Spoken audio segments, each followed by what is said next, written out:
Happy Sunday morning, everybody. It's football day. It's also daylight savings time day in the other 49 states except for Arizona. But the only reason it affects me is because the football games are later. So usually they'd be starting now at 10. Now they're starting at 11, which was a massive trip for me last year because I was like, I got up at regular time to watch football in the middle of the season, and suddenly the time has changed an hour backwards. But I was prepared for it this year. So I also put in my bet for the week, $10 bet. If it hits, I make 3,500. So that would be fantastic. I really could use that money to just like pay off the debts that I have and just get caught up again. I am that far behind in life right now. My mom had to send me money this week just to get by. I'm like super screwed. I went from having 3 jobs a month ago to 1 job.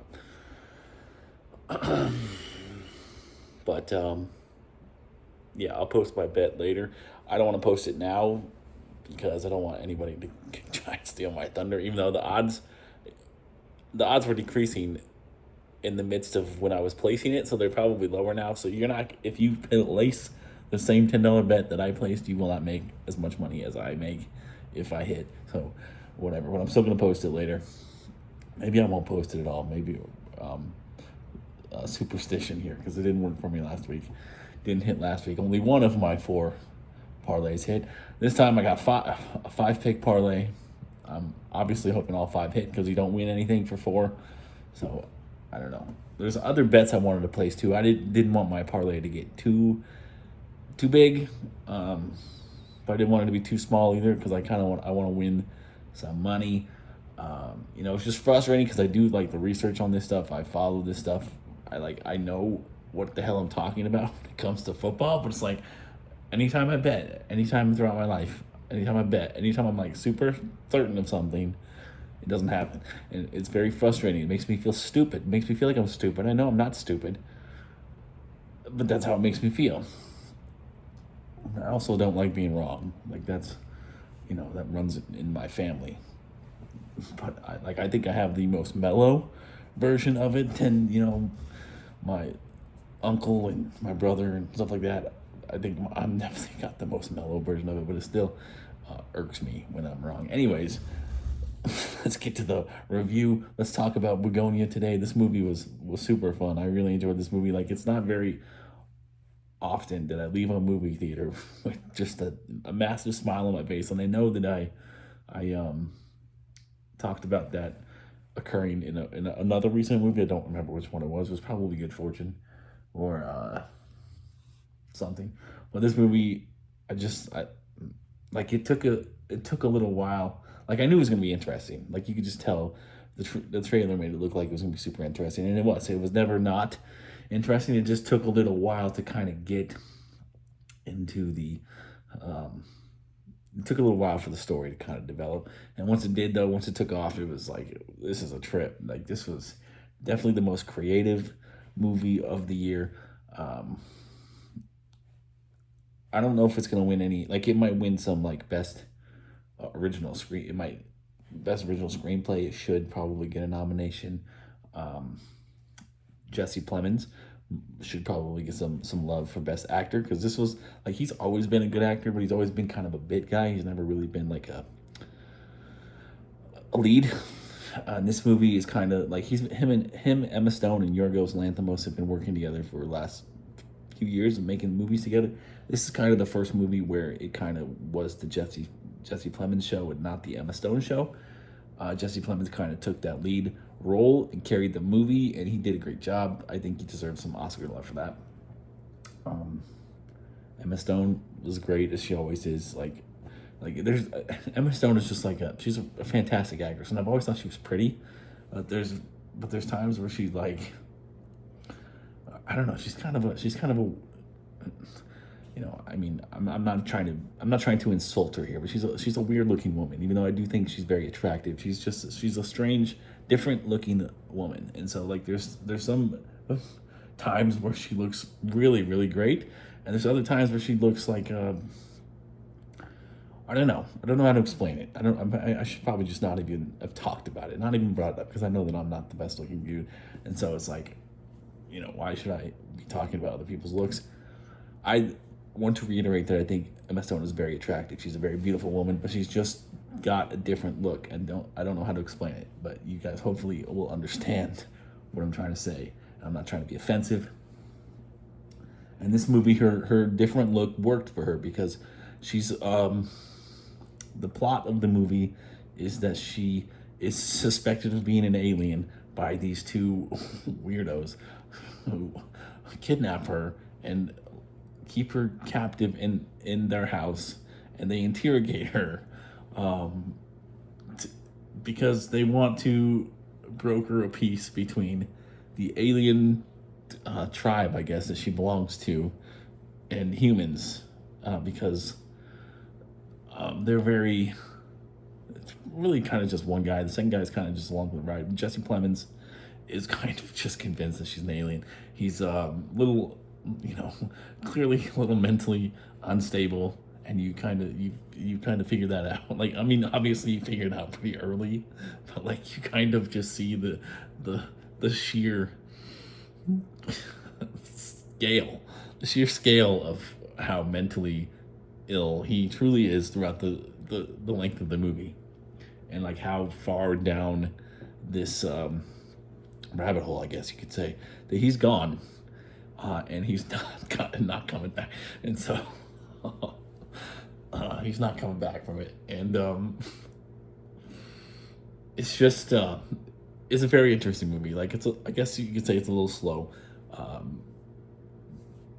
but I've never been a person who is turned off by slow movies if the story's good and the acting is good, and that's certainly the case in this movie. Good acting, great story. I was, for a little while, I was trying to figure out where it was filmed, because it was very the setting and the scenery shots were very, very well done, and it made me think. It made me question where it was. I thought it was a northern city, but it turns out it was Atlanta. So I've never actually been to Atlanta. I've only been to the airport, so I've never actually seen the city of Atlanta. But it looks very northern, which I think is maybe part of the appeal for Atlanta. I don't know if I know it's got to be humid. It's Georgia. I know a lot of people like Atlanta. But I think the fact that it looks like a northern city but feels like a southern city, that's probably a big appealing factor. I would like to go to Atlanta someday, like outside of the airport, and maybe I will be able to travel again one of these days, which is something I'm very angry about, because I had a goal of seeing all 50 states before I was 40, and I was well on track to do that, but these last 2 years have completely derailed it. I've only got a little less, actually. November 5th will be 6 months. So on November 5th, I've got a year and a half to get to the rest of the states I've got to get to. And it's not looking very promising at this point. And I'm very frustrated that I was not able to reach my goal, because I thought it was a very realistic goal. I didn't really think it was going to be unattainable. But I'm starting to realize that maybe it is.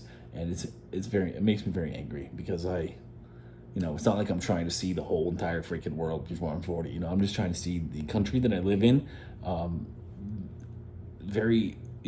All states are pretty well connected.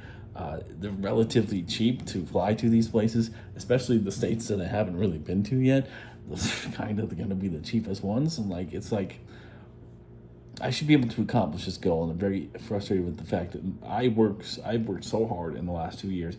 I'm burnt out. I have had no days off, really, and I still am struggling as much as I'm struggling. Like, I was not struggling anywhere close to this in Vancouver, in Portland, and I was working less hours, less physically demanding jobs, making more money, being able to do the thing that I love to do. And ever since I've been here, I've not been able to do that, and it is aggravating the hell out of me. But I do have 2 job interviews this week. I have a job interview on Tuesday. I think I mentioned that yesterday, actually. Job interview Tuesday and job interview Friday. One is for a grocery store, and the other is for a movie theater. So I'm hoping that there's a way that I can, manage to do both along with UPS. I don't know if I'm going to be able to do that, because we're getting into our busy season at UPS. But the movie theater job doesn't sound like it'll be fun. I'll enjoy it. I want to work in a movie theater, but it doesn't sound like it's going to be very consistent or reliable. And so I'm not going to, I'm going to need a third job since I don't have a car to do Uber Eats with anymore. And I'm still considering doing, Lyft has a thing. Uber, you can do it with Uber too, but Uber requires you to have 50 deliveries or 50 rides first. Lyft does not care. I can have 0 rides. I can rent a car through them. I'm considering doing that because with all the free time I currently have, I would be able to easily make the money necessary to pay for the rental and have money left over. Haven't done it yet though. Anyways, that was a long tangent. I apologize for that.